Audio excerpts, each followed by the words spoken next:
দিব্যত্রয়ী চ্যানেলে আপনাদের সকলকে স্বাগত। অচিন্ত কুমার সেনগুপ্তর লেখা পরম পুরুষ শ্রী শ্রী রামকৃষ্ণ থেকে পাঠ। আজ পর্ব 49। ওম স্থাপকায় চ ধর্মস্য সর্বধর্মস্বরূপিণে অবতার বরিষ্ঠায় রামকৃষ্ণায় তে নমঃ। চালাঘরে থেকে সারদার কঠিন আমাশা হলো। শম্ভুবাবু প্রসাদ ডাক্তারকে নিয়ে এলেন, খাওয়ালেন অনেক ওষুধপত্র, কিন্তু রোগের কিছুতেই আরাম হয় না। সবাই বলে দেশে ফিরে যাক, সেখানকার খোলা হাওয়া আর মিঠে জল ছাড়া ছাড়বে না অসুখ। জয়রামবাটিতে ফিরে গেল সারদা। আশ্বিন মাস 1282 সাল। শ্যামাসুন্দরী তাকে টেনে নিলেন বুকের মধ্যে। অসুখ বেড়েই চলল। কোথায় মুক্ত হাওয়া, কোথায় মিষ্টি জল, সারদা মিশে গেলেন বিছানার সঙ্গে। শ্যামাসুন্দরী চোখে আঁধার দেখলেন। দেশের হাতুড়ে রোজাদের ডাকেন, এমনও বুঝি তার সংস্থান নেই, আছেন শুধু দয়াময়। সারদার দেহ বুঝি আর থাকে না। খবর পৌঁছল রামকৃষ্ণের কাছে। তাই তো রে হৃদু, সারদা কেবল আসবে আর যাবে, শান্ত স্বরে বললেন রামকৃষ্ণ। মনুষ্য জন্মের কিছুই তার করা হবে না। বিছানার থেকে আস্তে আস্তে উঠে বসল সারদা। কাছেই গ্রাম্য দেবী সিংহবাহিনীর মন্দির। ঠিক করল সিংহবাহিনীর মারে গিয়ে হত্যা দেবে। হয় রোগ নাও, নয় আমাকে নাও। গ্রাম্য দেবীর কোনো নাম ডাক নেই, কিন্তু আমার ডাকেই তার নাম হবে। মা ভাইয়েরা যেন জানতে না পারে। চুপি চুপি যেতে হবে মন্দিরে। কিন্তু যেতে পারবো তো একা একা, নিজের পায়ে ভর করে? কে যেন তাকে হাত ধরে নিয়ে গেল ধীরে ধীরে। মা ভাইয়েরা জানতেও পেল না। সিংহবাহিনীর মারে হত্যে দিয়ে পড়ল সারদা। খানিকক্ষণ পড়ে থাকবার পরেই সিংহবাহিনী নেমে এলেন সিংহাসন থেকে। বললে, তুমি কেন পড়ে আছো গো? বলে হাত ধরে তাকে তুলে নিল। ওলতলার মাটি একটু খাও গে, আধি ব্যাধি সেরে যাবে। মাটি খেয়ে অসুখ সেরে গেল সারদার। জীর্ণ দেহ সবল হয়ে উঠল। গ্রামে গ্রামান্তরে ছড়িয়ে পড়ল সিংহবাহিনীর মাহাত্ম্য। দূর দূরান্তর থেকে আসতে লাগলো আর্ত আতুর। কেউ আমরা আগে জানিনি, আগে বুঝিনি, খোঁজ করিনি আমাদের গ্রাম্য দেবীকে। সাপের বিষ পর্যন্ত নাশ হয় ওই মাটির ছোঁয়ায়। চলো চলো যাই সিংহবাহিনীর দুয়ারে। লোক মাতা লোকের কল্যাণের জন্যে ঘুমন্ত দেবীকে জাগিয়ে দিলেন। যেমন জগতের প্রভু কল্যাণের জন্য জাগিয়ে দিয়েছিলেন ভবতারিণীকে। এদিকে শম্ভু মল্লিকের অবস্থা সঙ্গীন হয়ে উঠেছে। ঘোর বিকার। সর্বাধিকারী এসে দেখে গেল, বললে ওষুধের গরম। দেখতে গেল রামকৃষ্ণ। শম্ভুর বিকারচ্ছন্ন মুখে ভেসে উঠল তৃপ্তির প্রশান্তি। শম্ভুর প্রদীপে আর তেল নেই। অসুখের গোড়ার দিকে শম্ভু বলেছিল একদিন হৃদয়কে, হৃদু, পোটলা বেঁধে বসে আছি, কাণ্ডারি এলে তার হাতে তুলে দেব পোটলা, বলবো ফেলে দাও ভব নদীতে, ভার হালকা করো। ঐশ্বর্য ছিল, আসক্তি ছিল না। সংসারে টাকার দরকার বটে, কিন্তু এগুলোর জন্য ভাববে কে বসে বসে? যখন আসবে, যখন যাবার যাবে। যদৃচ্ছা লাভ। ঈশ্বরের যারা ভক্ত, ঈশ্বরের যারা শরণাগত, তারা কিছু ভাবে না। তাদের যদৃচ্ছা লাভ, যত্র আয় তত্র ব্যয়। একদিক থেকে আসে আর একদিক দিয়ে বেরিয়ে যায়। বৈরাগ্য মানে তো শুধু সংসারে বিরাগ নয়, বৈরাগ্য মানে ঈশ্বরে অনুরাগ। যার ঈশ্বরে অনুরাগ আছে তার অন্য অঙ্গরাগে দরকার নেই। জানিস, যারা ভক্ত তারা হচ্ছে ঈশ্বরের আত্মীয়। ঈশ্বরের সঙ্গে তাদের রক্ত মাংসের সম্বন্ধ। ঈশ্বরই তাদের টেনে নেন। দুর্যোধনেরা যখন গন্ধর্বের কাছে বন্দী হলো, যুধিষ্ঠিরই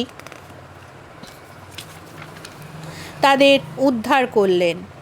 বললেন, আত্মীয়দের ওই অবস্থা হলে আমাদেরই কলঙ্ক।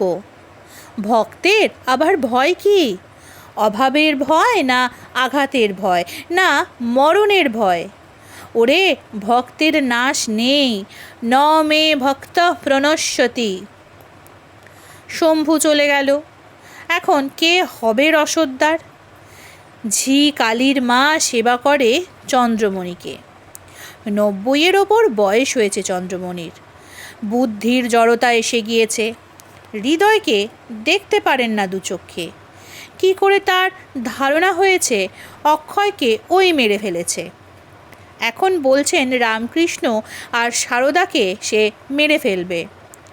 মাঝে মাঝে রামকৃষ্ণকে বলেন গলা নামিয়ে, হৃদয়ের কথা কখনো শুনবি না, ও শত্রুর।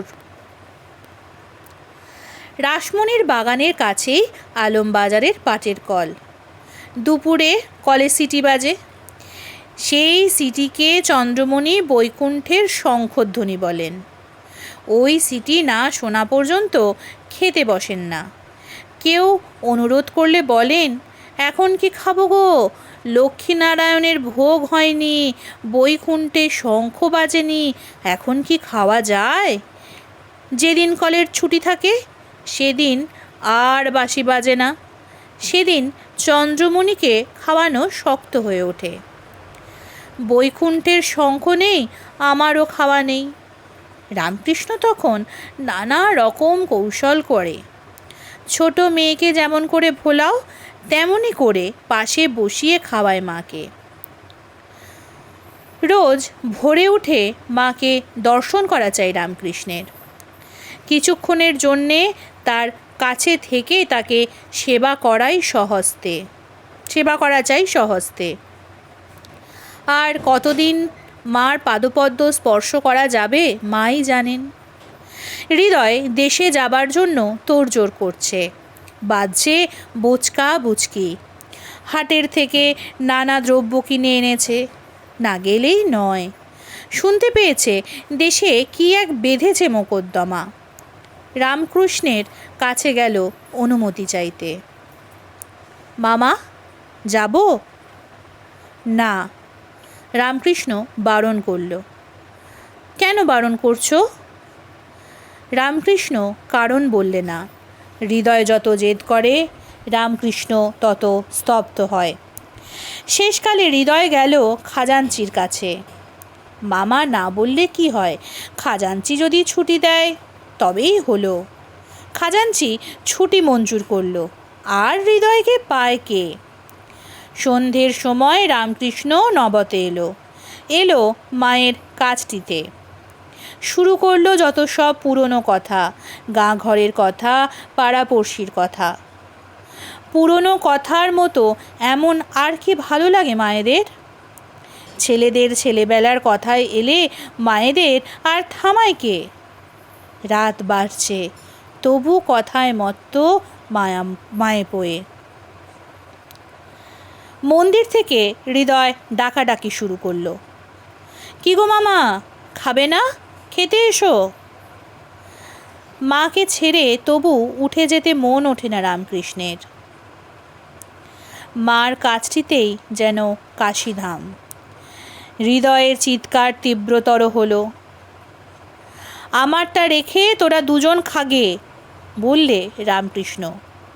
তারা দুজন মানে হৃদয় আর রামলাল। রামেশ্বরের মৃত্যুর পর রামলাল এসে পূজারি হয়েছে দক্ষিণেশ্বরে। আমি আরও একটু বসি মার কোল ঘেঁষে, আরও একটু কথা শুনি। রাত প্রায় দুপুর।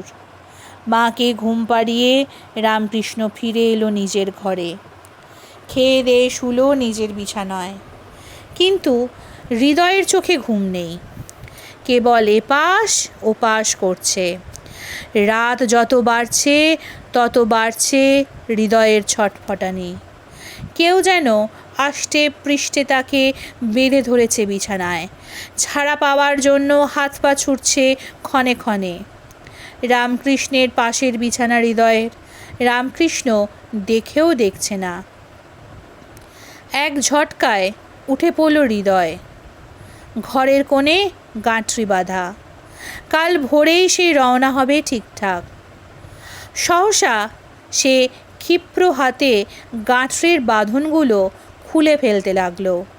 আর বাঁধনও কি একটা দুটো, যেমন যত রাজ্যের জিনিস পেয়েছে পুড়েছে, তেমনই এঁটেছে দড়িদড়ার ঘোর প্যাঁচ। টেনে খিঁচে ছিঁড়ে খুলতে লাগলো দড়ির জট। রামকৃষ্ণ জিজ্ঞেস করল, কি হলো? কি হলো? বিছানায় শুতে পাচ্ছি না। যতক্ষণ না বাঁধনগুলো না যাচ্ছে ততক্ষণ আমার শান্তি নেই। গাঁটরির মতোই দড়ি দিয়ে কে আমাকে বেঁধেছে নাগপাশে। বাড়ি যাবি না? আর গেছি। মনে একটা ইচ্ছে হলেই কেউ যদি বাগড়া দেয় তাহলে বাঁচি কি করে? বন্ধনমুক্ত হয়ে হৃদয় ফের ফিরে এলো বিছানায়। বললে, কিন্তু কেন যে বাড়ি যেতে দিলে না বুঝতে পারলুম না। পারবি, ভোর হোক।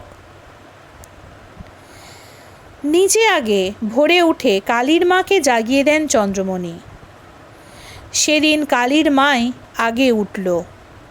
বেলা এক গা হতে চলল, তবু চন্দ্রমণির সাড়া নেই। ডাকাডাকি করতে লাগলো কালীর মা, তবু দরজা খোলেন না। দরজায় কান পেতে ঠায় দাঁড়িয়ে রইল কালীর মা। শুনতে পেল গলার একটা ঘড়ঘড় শব্দ। ছুটে গেল হৃদয়কে খবর দিতে। বার থেকে কি কৌশলে হৃদয় খুলে ফেলল হুড়কো। দেখল চন্দ্রমণির শেষ অবস্থা। ওষুধ আর গঙ্গা জল দিতে লাগলো ফোঁটা ফোঁটা করে। 3 দিন কাটল এমনই অবস্থায়। হৃদয় অসুরের মতো যুঝতে লাগলো যমের সঙ্গে। রামকৃষ্ণ বললে, এবার অন্তর্জলি করা হোক।